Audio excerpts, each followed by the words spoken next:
Covered in blood and dirt, I could only think how much I hated my mother-in-law, Rachel, who laughed as she pointed at my head. I had collapsed from heat stroke while cleaning the yard under her orders, hitting my head on a garden rock. Blood oozed from the wound, sticking to my palms, and I felt dizzy and nauseous. Driving or even walking was out of the question, so I called an ambulance. When Rachel saw the call history, she laughed. "Did you call an ambulance for that? Young people these days are such a hassle. It's because of idiots like you that those who really need it suffer. You should have gone yourself." She dragged me by the arm, forced me to stand, and shoved me into her car. Although furious with Rachel for calling me dirty, I was grudgingly grateful she was taking me to the hospital. I thanked her reluctantly. "Thank you for dragging me around, injured."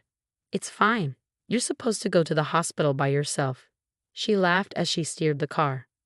However, she turned in a direction away from the hospital. "Wait, where are we going?" I asked. "I'm Cynthia, 28 years old, and I work as an office clerk from Monday to Friday." One evening, while watching TV, my mobile phone rang. It was Keela, a friend who moved here with me from our hometown. "Cynthia, are you free after work next Friday?" Kayla asked. "We often went out once or twice a month. There's a dinner party. Want to come?" I had no particular plan, so I agreed. At the dinner party, I met my husband Walter, who was 4 years older than me. We both loved traveling and hit it off while sharing travel stories, exchanging contact information. From then on, Walter and I called and texted every day and started hanging out on our days off. Time with Walter was always fun, and we quickly grew closer. About 6 months later, we started dating. After 2 years together, we got married. Soon after our marriage, Walter was transferred, and I quit my job to become a housewife. Given Walter's job at a big corporation, future transfers were expected. We began looking for a new place to move when Rachel, my mother-in-law, called. "Cynthia, do you have a moment?" she asked. "Yes, I do," I replied. "I heard you're moving here. Would you consider living with us? It's tough for me to support Theo alone, and it would be reassuring to have you with us." Initially, we had declined since father-in-law Theo's injury wasn't serious, but knowing Theo's kind nature, we worried and decided to move in. My in-laws' house was so large it could have been a guest house. We wouldn't have to worry about space. I had met Theo several times while dating Walter, and we bonded over our love for sweets. About a month after moving in, Theo's injury was healing, but he dropped a heavy object on his leg, causing a fracture. He needed surgery and had to be hospitalized for about 6 months. After completing the hospital admission process and bringing him clothes, I returned home to find Rachel at the entrance. "Rachel, I'm back. I'll start preparing dinner right away," I said, smiling. But she glared at me. "How long is this paperwork going to take?" "Your slowness is maddening," she said coldly. I stood frozen, unable to comprehend what had happened. "How long are you going to just stand there? Get moving and start making dinner," she barked. Rushed by her words, I hurried to the kitchen. From the day Theo was hospitalized, Rachel, who had been kind until then, transformed completely. I thought she was just in a bad mood, but from that day on, she began to harass me behind Walter's back. When Theo was home, Rachel would prepare breakfast, while I was in charge of lunch and dinner. Now I was responsible for cooking all 3 meals and managing all the household chores. Rachel, on the other hand, stopped doing any housework, spending her time watching TV or sleeping in. When she was awake, she complained about the food being too salty or the cleaning being sloppy. Cleaning a large house took a considerable amount of time, but the hardest part was managing the garden and the field. Given the rural setting, both were large and weeding was a constant struggle. Previously, a service had been hired for maintenance, but now I was managing it alone. If even a little weed was left, Rachel would scold me. At first, I endured it, but fearing I wouldn't have time for children if this continued, I consulted Walter. Walter believed me and warned Rachel, "Not even reflecting on your own insufficient work, and you enlist Walter on your side? If Cynthia could just manage the housework more efficiently, this would all be resolved. Do you really want to paint me as the villain? Honestly, what a heartless daughter-in-law I've ended up with," she sneered. Her verbal abuse only escalated from there. No matter what I said, it didn't get through to Rachel, so we decided to move. However, we missed the early spring moving season, leaving almost no apartments available. Those that were available were too far from Walter's workplace, so we decided to move into a new apartment that was soon to be completed and open for applications. The season changed to summer. Woken by the lively chirping of cicadas, I prepared breakfast for Rachel and Walter. After seeing Walter off, I tried to return to my room, but Rachel blocked my path, throwing sarcastic remarks and complaining about the breakfast taste or how sloppy the dishes were washed. Every day, I faced these criticisms, and as I hung my head, I heard a car engine outside. Thinking Walter had gone to work, I was suddenly shoved by Rachel, falling outside the entrance and landing on my backside. Rachel threw a garbage bag at me. "Today, you're cleaning the garden and the field. Don't even think about coming back inside until you're done." She laughed as she closed and locked the door. No matter how much I knocked, there was no sign of the door unlocking. Heading towards the back door, I found it locked as well, and a complete round of the house revealed all windows were locked too. Since I was at the entrance seeing Walter off, I didn't have my wallet or mobile phone with me. Feeling helpless, I heard Rachel's laughter from behind. "Still standing there. Get to cleaning. If you work hard enough, maybe I'll consider giving you some water." Rachel mocked me from the living room window. As I rushed over, she closed and locked both the window and the door, laughing spitefully. Left with no choice, I began pulling weeds amidst the cicadas chirping. After a while, I saw Rachel leave the living room. Moving to a spot out of her view, I started contemplating my next steps. Staying out in the harsh heat could lead to heat stroke. I thought about asking someone for help, but the neighbors would either be at work or out in the fields. Considering the risk of walking to the fields under the sun, I decided to hide in the shade until Rachel came to check. But Rachel showed no signs of coming out, and soon the sun was directly overhead, with no shade left. The midsummer sun mercilessly scorched my skin. I knocked on the living room window where Rachel was watching a drama. Looking annoyed, she opened the window and said, "What's this? You've spent 3 hours and only managed this much." She glared at the garden. In the midst of this unbearable heat, I begged desperately for water and a hat, but Rachel just laughed mockingly. "Then just pull out that big weed over there by the garden stone. After that, I'll give you some water." My throat parched, I squatted near the garden stone, trying to endure the nausea. However, my body had reached its limit. Instead of squatting, I collapsed towards the garden stone. Touching my instantly aching head, I saw blood from where I must have hit it on the stone. At that moment, I heard Rachel's scream. Rushing over hastily, she saw my blood and backed away. "We're going to the hospital. Grab your insurance card and come to the car," she yelled before hurrying back to the entrance. I entered the living room, grabbed my wallet and mobile phone, and called an ambulance. I was finally relieved to hear they would arrive quickly. Moving to the parking lot was impossible as my consciousness began to fade. I crawled onto the cold flooring, feeling a chill over my entire body. I took deep breaths until suddenly I was pulled by the arm. "I won't allow you to die here. We need to get to the hospital quickly," Rachel said, pulling my arm and forcing me to walk to the parking lot. Despite my nausea and desire to wait for the ambulance, Rachel wouldn't listen. She forcefully pushed me into the back seat and started driving roughly. Holding onto my mobile phone, I noticed the scenery outside the window was wrong. We were not heading towards the town with the hospital, but into the countryside, dense with fields and paddies. Minutes later, Rachel stopped the car and dragged me out, surrounded by fields with no one around due to lunchtime. Rachel's ugly smile grew as she forcibly took my tightly gripped mobile phone. Young people these days call an ambulance for a little blood. Have you ever thought about what the neighbors will say if they see an ambulance in front of the house? Nowadays, idiots call ambulances for ridiculous reasons, putting those who really need help at inconvenience. Such a foolish daughter-in-law needs to be disciplined. "Walk to the hospital and don't be so spoiled," she said, taking my mobile phone and putting it in her pocket. She dragged me, nearly powerless, towards the fields, with only the rice paddies below and no one in sight. "Please stop," I begged. Despite my desperate pleas, Rachel only laughed with a nasty smile. Saying nothing, she pushed me with all her might. I fell, pain surging through me from the impact. Satisfied with my moans, Rachel laughed and got back into the car without looking back. "Wait, please wait," I cried, holding my aching head, but all that receded was the sound of the engine as Rachel left me in the fields and drove away. I closed my eyes to escape the piercing sunlight. Without a mobile phone to call for help, and no ambulance expected to come to such a remote place. I felt hopeless. Being in a field below the road level meant no one could see me. The thought of possibly dying was my last before consciousness turned black. My eyelids fluttered open, bringing a white ceiling into view. Looking around, I saw the clean bed and realized I was in a hospital. Walter. I spoke to Walter, who sat beside the bed holding my hand and laying face down. Walter quickly lifted his head. "Cynthia, I'm so glad you're awake." He hugged me, tears in his eyes. He had stayed by my side the whole time I was unconscious. Confused, Walter explained why I was there. I hadn't died but had fainted from heat stroke. Luckily, the owner of the paddy field, who had come back early for lunch, found me. They called an ambulance in a panic. I was in a dangerous condition and was taken to a nearby large hospital where my life was saved.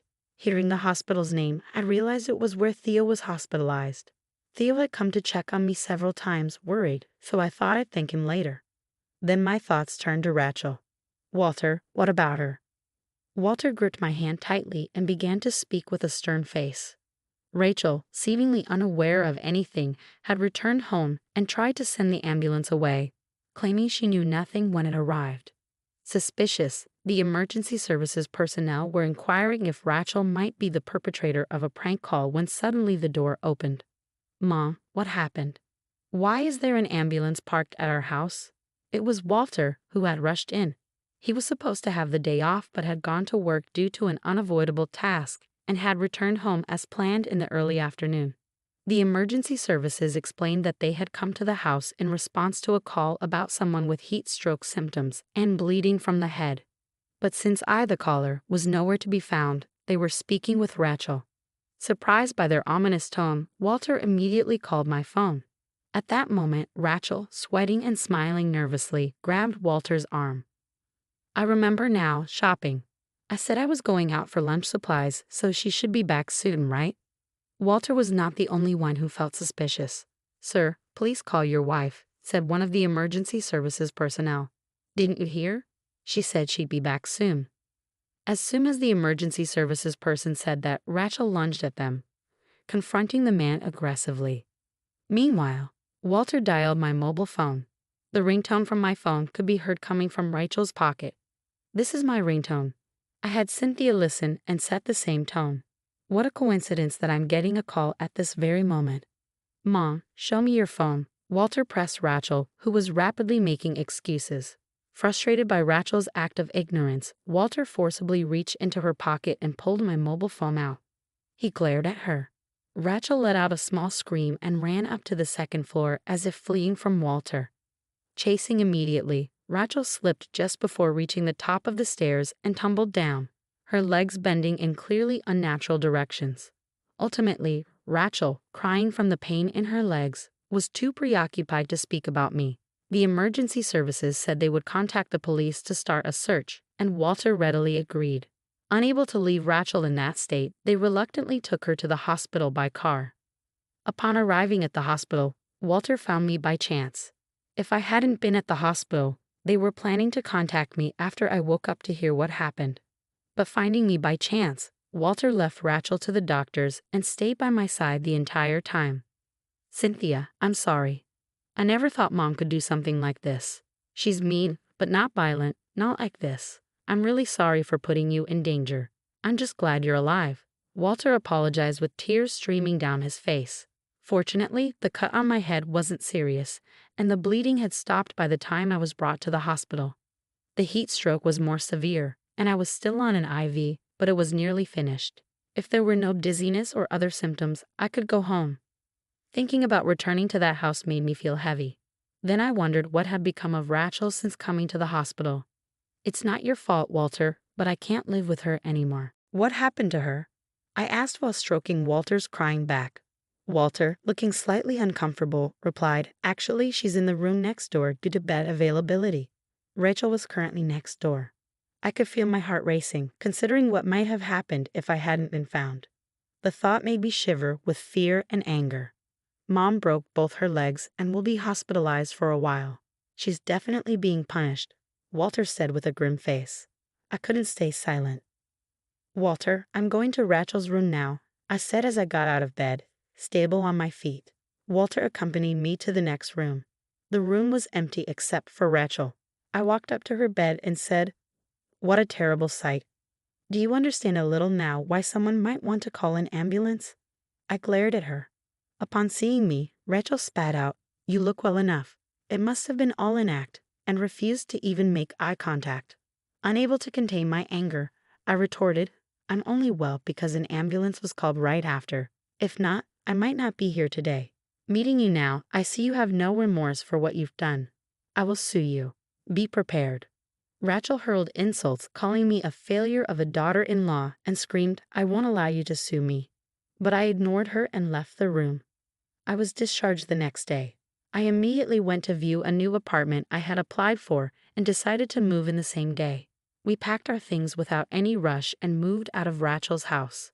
In the meantime, Walter had hired a lawyer and arranged to sue Rachel. When we went to Rachel's room with the lawyer, she looked shocked at first, but then began to scream in anger.